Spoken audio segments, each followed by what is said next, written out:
रूपनगर का एक सुंदर सा गांव जहां हवा में मिट्टी की सौंधी खुशबू और लोगों के दिलों में अपनापन भरा था। इसी गांव में रहती थी तारा, साफ दिल वाली, मुस्कुराती हुई, हर किसी की लाडली। तारा का विवाह सूर्यनगर के व्यापारी परिवार में तय हुआ। वर का नाम था विक्रम, शांत, जिम्मेदार और समझदार। विवाह के शुरुआती 2-3 साल तारा के जीवन में सबसे सुहाने दिन थे। विक्रम उसे बहुत सम्मान देता था। तारा की सास सरिता जी हर कदम पर तारा की तारीफ करती थी। तारा सुबह से रात तक प्यार से घर संभालती, सबकी पसंद नापसंद याद रखती और हर काम को मुस्कुराकर करती। लेकिन धीरे धीरे जिम्मेदारियां बढ़ती गईं और तारा उन जिम्मेदारियों का भार चुपचाप सहती चली गई। गर्मी की छुट्टियां आ चुकी थी। एक दोपहर तारा खाना बना रही थी। अचानक तारा मायके की यादों में खो गई। उसे माँ की डांट, पिता की प्यारी बातें, भाई बहन की शरारतें, सब यादें आने लगी। सब उसकी आंखों के सामने घूमने लगा। 2 साल से वह मायके नहीं गई थी। तारा खुद से ही बोलती है, 2 साल हो गए मैं मायके नहीं गई, 2 साल से। माँ कैसी होगी पता नहीं, पापा ठीक से दवाई लेते होंगे या नहीं, हर बार मैं ही याद दिलाती थी। अब कोई ध्यान रखता भी होगा कि नहीं, मुझे फ़ोन कर कर भी नहीं बताते। शादी के बाद कितना बदल जाता है ना सब। पहले तो सोचती थी मायके तो कभी भी चली जाऊंगी, बस बोलना है और बैग उठाना है। लेकिन अब ऐसा कुछ भी आसान नहीं रहता। 1000 काम, 1000 सोच, कभी वक्त नहीं मिलता, कभी हिम्मत नहीं होती, पता नहीं क्यों। तारा घर के सारे काम से फ्री होकर दिन में हिम्मत करके सरिता जी के कमरे में पहुंचती है। माँ जी, अगर आप कहें तो कुछ दिन मायके हो आऊं। इस साल तो बहुत काम है तारा, त्योहार भी पास में आने वाले हैं और तुम्हारे जाने से काम और बढ़ जाएगा। जी माँ जी, आप सही कह रही हैं, मैं तो बस पूछ रही थी। वहाँ भी सब मेरा इंतज़ार कर रहे होंगे। 2 साल से गई नहीं हूँ, लेकिन अगर काम ज़्यादा है तो रहने दीजिए, मैं बाद में चली जाऊँगी। देखो तारा, मैं मना नहीं कर रही, बस वक्त ठीक नहीं है। अगले साल आराम से चली जाना, जितने दिन चाहो उतने दिन रह लेना। ठीक है माँ जी, जैसा आप कहें। मैं समझती हूँ घर का काम पहले है और कोई करने वाला भी नहीं है। हाँ, बस यही तो समझदारी चाहिए तारा। वो अगला साल तारा के दिल में कांटे की तरह चुभ गया। उसने चुपचाप सिर झुका लिया और बाहर निकल आई। बाहर तारा आकर खड़ी हो जाती है। पीछे से आवाज़ आती है, तारा, कृष्णा आने वाली है, थोड़ी तैयारी कर लो। सरिता जी थोड़ा रुककर और विस्तार से कहती हैं, घर थोड़ा ठीक कर देना तारा, ड्राइंग रूम में कुशन टेढ़े मेढ़े पड़े हैं। और हाँ, चाय भी अच्छी बनाना, उसे अदरक वाली चाय पसंद है। कुछ नाश्ता भी रख देना, समोसे बना लो या फिर कोई हल्का फुल्का। तारा ने मुस्कुराया, पर दिल में एक चुभन थी। कृष्णा विक्रम की बड़ी बहन, सबकी दुलारी थी। उसके घर आने पर ऐसा लगता था जैसे सभी में उत्साह भर गया हो। तारा मन ही मन सोचने लगी और तारा खुद से ही बोलती है, अब शुरू होंगे समोसे, वो भी गर्मा गर्म, फिर पालक पनीर, बिल्कुल रेस्टोरेंट जैसा चाहिए होगा, और बिरयानी जिसकी खुशबू पूरे मोहल्ले में फैलनी चाहिए। और ये सब बनाने वाली मैं ही तो हूँ। अरे भगवान, एक छुट्टी मांगी थी, मगर लगता है इस घर में छुट्टियों से ज़्यादा पकवानों की लिस्ट चलती है। चलो तारा, तैयार हो जाओ, आज फिर किचन में 3-3 शिफ्ट करनी है। कभी कभी लगता है मैं बहू कम और नौकरानी ज़्यादा हूँ इस घर की। तभी थोड़ी देर में दरवाजे की घंटी बजती है। तारा, जल्दी आओ, कृष्णा आ गई है। तारा मुस्कुराकर आती है। कैसी हो भाभी? अच्छी हूँ दीदी, बैठिए। भाभी, मैं बस 2-3 घंटे के लिए ही आई हूँ, 2-3 घंटे ही रुकूंगी। आदित्य जी सासू माँ को कंचनपुर डॉक्टर को दिखाने लाए हैं, तो उन्होंने ही कहा तुम थोड़ी देर मायके हो आओ, थोड़ी देर के लिए, इसलिए मैं यहाँ आ गई। तारा चुप रही, लेकिन उसके मन में कोई अनकही टीस उठ रही थी। दीदी, मैं खाना बना देती हूँ। नहीं भाभी, मेरे साथ बैठो, अभी मैं कुछ नहीं खा रही। तारा तुम कृष्णा से बातें करो, मैं बना देती हूँ खाना। नहीं माँ जी, मैं बनाती हूँ। चलो भाभी, हम दोनों मिलकर बनाते हैं कुछ खाने के लिए। तारा के चेहरे पर एक हल्की गर्म मुस्कान आ जाती है। किसी ने घर के काम को बोझ नहीं बल्कि साथ बिताने का वक्त समझकर बोला। यह उसके लिए एक नया एहसास था। कृष्णा और तारा किचन में एक साथ बैठी होती हैं। चूल्हे पर कढ़ाई गर्म हो रही है। तभी कृष्णा अपनी भाभी से बोलती है। भाभी आप ठीक तो है ना? लगता है कुछ दिनों से आप थकी हुई लग रही हैं। यह सुनकर तारा चौंक जाती है। किसी ने आखिर उसकी थकान महसूस की, उसकी भावना को समझा। हाँ दीदी, बस घर का काम थोड़ा ज़्यादा हो जाता है। तो माँ को बोल दिया करो ना, सब कुछ अकेली क्यों संभालती हो? उसी समय सरिता जी बाहर से आवाज़ लगाती हैं। कृष्णा, तारा, जो भी बना रहे हो जल्दी कर लेना, तेरे पिताजी भी आते ही होंगे। कृष्णा आंखें घुमाती है, फिर मुस्कुरा देती है। कृष्णा धीमे स्वर में तारा से बोलती है। देखा, माँ हमेशा काम की बात ही करती है। लेकिन भाभी, तुम भी तो इंसान हो, मशीन नहीं। थोड़ा बहुत काम माँ को बता दिया करो। नहीं, मैं खुद ही कर लेती हूँ सारा काम, माँ को कोई तकलीफ़ नहीं देना चाहती। और वैसे भी अब माँ जी की काम करने की उम्र नहीं है, उनकी आराम करने की उम्र है। उस पल तारा ने महसूस किया कि कभी-कभी एक छोटा सा अपनापन, एक नरम सी बात दिल के बोझ को कितना हल्का कर देती है।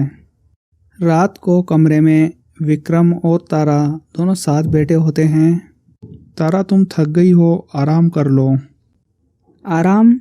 माँ जी चाहती ही नहीं कि मैं मायके जाऊँ। कृष्णा दीदी आए हैं तो कोई दिक्कत नहीं, और मैं 2 साल से नहीं गई हूँ। तुम भी चली जाओ ना तारा। कब, कैसे? कृष्णा दीदी जी तभी आ पाती हैं जब आदित्य जी अपनी माँ को कंचनपुर लेकर आते हैं दिखाने के लिए। तो क्या मैं कभी नहीं जा पाऊंगी अपने मायके? अरे तारा, ऐसी कोई बात नहीं है। अच्छा ठीक है, मैं कल माँ से बात करूँगा तुम्हारे मायके जाने के लिए। रहने दो। अगले दिन दोपहर का समय होता है। मल्होत्रा आंटी घर पर आती है। सरिता जी से बातचीत करती हैं। थोड़ी देर बाद वो सरिता जी से पूछती हैं। सरिता बहन बताओ, बेटी और बहू में क्या फ़र्क होता है? तारा अपने कमरे में बैठी बैठी पीछे से सब सुन रही थी। तभी सरिता जी बोलती हैं। अरे बेटी तो मीठी होती है, बहू तो नमक जैसी नमकीन होती है। यह सुनकर तारा जैसे अंदर से टूट गई। यह सुनकर उसे बिल्कुल भी अच्छा नहीं लगा। उसे कभी लगा नहीं था कि उसकी सास उसके लिए ऐसा बोलेगी। रात भर तारा हर बात याद करती रही। उसे लगा, क्या वो इस घर में सिर्फ नमक है, सिर्फ काम करने वाली है? क्या उसकी कोई अपनी जगह नहीं? अगले दिन वह चुप रही, आंखों में उदासी और चेहरे पर थकान थी। यह सब देखकर सरिता जी को एहसास हुआ कि तारा को पता नहीं क्या हो गया है, उदास है, कुछ बोल भी नहीं रही। तभी सरिता जी तारा के पास आती हैं। क्या हुआ तारा, किसी ने कुछ कहा है क्या? इतनी उदास क्यों हो? नहीं नहीं माँ जी, किसी ने कुछ नहीं कहा, पर कल आपने जो कहा वो मुझे बिल्कुल अच्छा नहीं लगा। तभी सरिता जी प्यार से तारा से कहती है।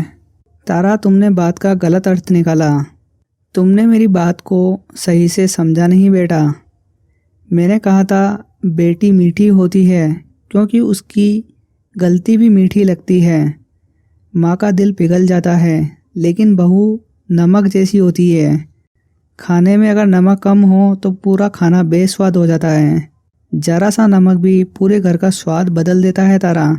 तुम मेरे घर की नमक हो, तुम्हारे बिना इस घर में कोई स्वाद नहीं।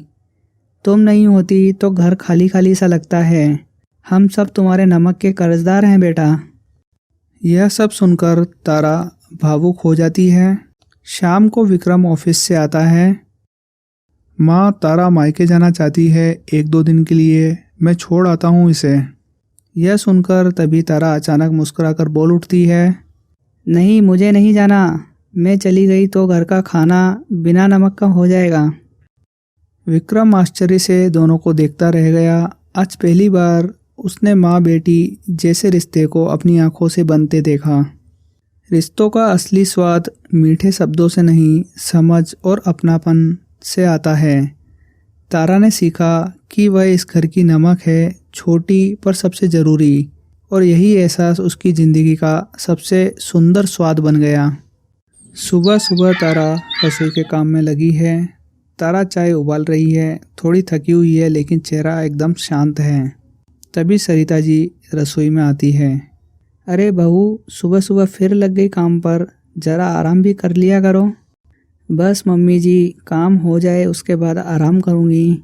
आप बताइए, चाय बना रही हूँ आपके लिए गर्मा गर्म।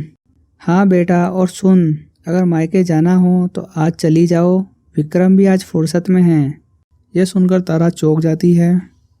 नहीं मम्मी जी, अब मन नहीं है जाने का। कल रात आपने जो कहा उससे मैं ठीक हूँ, अब जब टाइम मिलेगा तब मैं चली जाऊँगी आराम से। अरे बेटा, मन में मत रखा करो, हम सब अपने ही हैं, अगर जाने का मन हो तो विक्रम को बता देना। तभी वहाँ पर विक्रम आ जाता है और अपनी माँ से बोलता है, माँ मैं सोच रहा था कि आज तारा को मायके छोड़ आऊँ, 2 साल से नहीं गई। तभी सरिता जी हंस देती हैं। अरे तेरी बीवी ने तो मना कर दिया, मैंने उसे पहले ही बोल दिया था जाने के लिए। अरे तारा, कल तो तुम इतना रो रही थी जाने के लिए, अब क्या हो गया एकदम से? कुछ नहीं, बस अब सब ठीक लग रहा है। अब जब मन होगा तब मैं चली जाऊंगी। दोपहर का समय होता है। तभी दरवाजे पर कृष्णा की आवाज़ आती है। भाभी दरवाज़ा खोलो। अरे दीदी, आप अचानक? हाँ भाभी, आज अचानक आना हो गया क्योंकि सासू माँ की तबीयत डाउन हो गई एकदम से। फिर आपके जीजाजी बोले तुम तब तक माँ से मिल आओ, मैं यहाँ आ गई। चल आ बेटा, घर में रौनक आ जाएगी अब तेरे आने से। तारा मुस्कुराती है। आज उसे यह सुनकर बुरा नहीं लगा। कृष्णा और तारा दोनों रसोई में बैठी हैं और चाय बना रही हैं। तभी कृष्णा तारा से कहती है, भाभी एक बात बोलूं, आप बहुत बदल गई हो। पहले बहुत उदास रहती थी, अब काफ़ी खुश लग रही हो। दीदी, मन की बात समझ में आ जाए ना तो सब ठीक लगता है।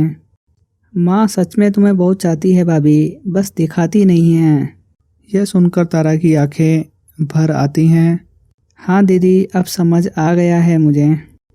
सब खाना खाकर एक साथ बैठे हैं और बातचीत का माहौल है। तभी विक्रम अपनी माँ से बोलता है, माँ मैं सोच रहा हूँ थोड़ा काम मैं भी करवा दूँ तारा का, बहुत थक जाती है। तभी सरिता जी तुरंत बोलती है, अरे रहने दे, काम हमारा है, हम दोनों का काम है, हम मिलकर कर लेंगे, और तारा मेरी बेटी है। तभी विक्रम हंसते हुए बोलता है, कल तक तो नमक बोल रही थी माँ। अरे नमक भी तो ज़रूरी होता है, और अपना हो तो और भी प्यारा है। तभी सरिता जी तारा से बोलती है, तारा बेटा, अगर कभी लगे मैंने तेरी बात ना समझी हो तो माफ़ कर देना मुझे। मम्मी, आप क्यों माफ़ी मांग रही हैं? आप तो मेरे लिए माँ जैसी हो। अगले दिन एक नई सुबह होती है। चिड़ियों की आवाज़ गूंज रही है। तारा हाथ में छोटा सा बैग लेकर बाहर खड़ी है। चलो आज मायके भी चल ही लेते हैं, अब दिल हल्का है। विक्रम भी कार लेकर खड़ा है। सरिता जी दरवाजे पर खड़ी हैं। अरे जल्दी लौट आना, तेरे बिना घर में स्वाद नहीं रहता, और मेरे अकेले का तो मन भी नहीं लगेगा इस घर में। हाँ माँ जी, हम आज ही वापस आने की कोशिश करेंगे, नहीं तो फिर कल तक आ जाएंगे। तारा के घर के बाहर मायके में कार रुकती है। तारा नीचे उतरती है, साथ में विक्रम भी आ जाता है। तारा की माँ घर के बाहर आती है। अरे तारा, अंदर आ बेटा, आज अचानक से कैसे आ गई? पहले बताया नहीं तूने, हमने तो कुछ तैयारी भी नहीं की है। माँ के साथ तारा अंदर चली जाती है। इतने दिन बाद आई है तू, चेहरा भी दुबला हो गया है, पहले से पतली हो गई है। अरे माँ, सब ठीक है, बस घर का काम थोड़ा ज़्यादा रहता है, इसलिए थोड़ा थक जाती हूँ। और तारा, तेरी सास कैसी है? बहुत ज़्यादा काम तो नहीं करवाती तुझसे?